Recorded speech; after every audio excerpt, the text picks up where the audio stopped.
হরে কৃষ্ণ কৃষ্ণ কৃষ্ণ হরে হরে, হরে রাম রাম রাম হরে হরে। অপরা একাদশী ব্রতের মাহাত্ম্য কথা। মহারাজ যুধিষ্ঠির শ্রীকৃষ্ণকে বললেন, হে কৃষ্ণ, জ্যৈষ্ঠ মাসে কৃষ্ণপক্ষিয়া একাদশীর নাম কি এবং তার মাহাত্ম্যই বা কী? আমি শুনতে ইচ্ছা করি। আপনি অনুগ্রহ করে তা বর্ণনা করুন। শ্রীকৃষ্ণ বললেন, হে মহারাজ, মানুষের মঙ্গলের জন্য আপনি খুব ভালো প্রশ্ন করেছেন।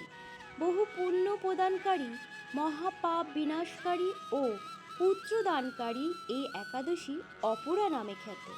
এই ব্রত পালনকারী ব্যক্তি জগতে প্রসিদ্ধি লাভ করে। ব্রহ্মহত্যা, গোহত্যা, ভ্রূণ হত্যা, পরনিন্দা, পরস্ত্রী গমন, মিথ্যা ভাষণ প্রভৃতি গুরুতর পাপ এই ব্রত পালনে নষ্ট হয়ে যায়। যারা মিথ্যা সাক্ষ্য দান করে, ওজন বিষয়ে ছলনা করে, শাস্ত্রের মিথ্যা ব্যাখ্যা প্রদান করে, জ্যোতিষের মিথ্যা গণনা ও মিথ্যা চিকিৎসায় রত থাকে, তারা সকলেই নরক যাতনা ভোগ করে। এই সমস্ত ব্যক্তিরাও যদি এই ব্রত পালন করে তবে তারা সমস্ত পাপ থেকে মুক্ত হয়। ক্ষত্রিয় যদি স্বধর্ম ত্যাগ করে যুদ্ধক্ষেত্র থেকে পালিয়ে যায় তবে সে ঘোরতর নরকগামী হয়, কিন্তু সেও এই ব্রত পালনে মুক্ত হয়ে স্বর্গগতি লাভ করে। মকর রাশিতে সূর্য অবস্থানকালে মাঘ মাসে প্রয়াগ স্থানে যে ফল লাভ হয়, শিবরাত্রিতে কাশীধামে উপবাস করলে যে পুণ্য হয়, গয়াধামে বিষ্ণু পাদপদ্মে পিণ্ডদানে যে ফল পাওয়া যায়, সিংহ রাশিতে বৃহস্পতির অবস্থানে গৌতমী নদীতে স্নানে, কুম্ভে কেদারনাথ দর্শনে, বদ্রিকাশ্রম যাত্রায় ও বদ্রীনারায়ণ সেবায়, সূর্যগ্রহণে কুরুক্ষেত্রে স্নানে, হাতি ঘোড়া স্বর্ণদানে এবং দক্ষিণাসহ যজ্ঞ সম্পাদনে যে ফল লাভ হয়, এই ব্রত পালন করলে অনায়াসে সেই সকল ফল লাভ হয়ে থাকে। এই অপরাব্রত পাপরূপ বৃক্ষের কুঠার স্বরূপ, পাপরূপ কাষ্ঠের দাবাগ্নির মতো।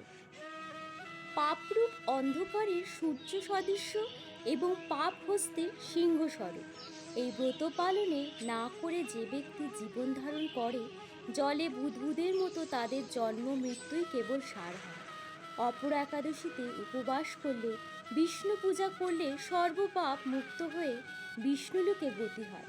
এই ব্রতকথা পাঠ ও শ্রবণ করলে সহস্র গোদানের ফল লাভ হয়। ব্রহ্মাণ্ড পুরাণে এই ব্রত মাহাত্ম্য বর্ণনা করা হয়েছে। একাদশী তিথি সকলের অভীষ্ট প্রদানকারী। এই ব্রত পালনে সমস্ত প্রকার পাপ বিনষ্ট, সর্বসৌভাগ্য ও শ্রীকৃষ্ণের প্রীতিবিধান হয়।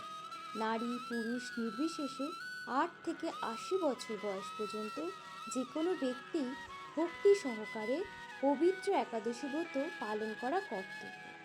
শুধু বৈষ্ণবরাই নয়, শিবের উপাসক, সূর্য চন্দ্র ইন্দ্রাদি যে কোনো দেব উপাসক সকলেই কর্তব্য একাদশী ব্রত পালন করা।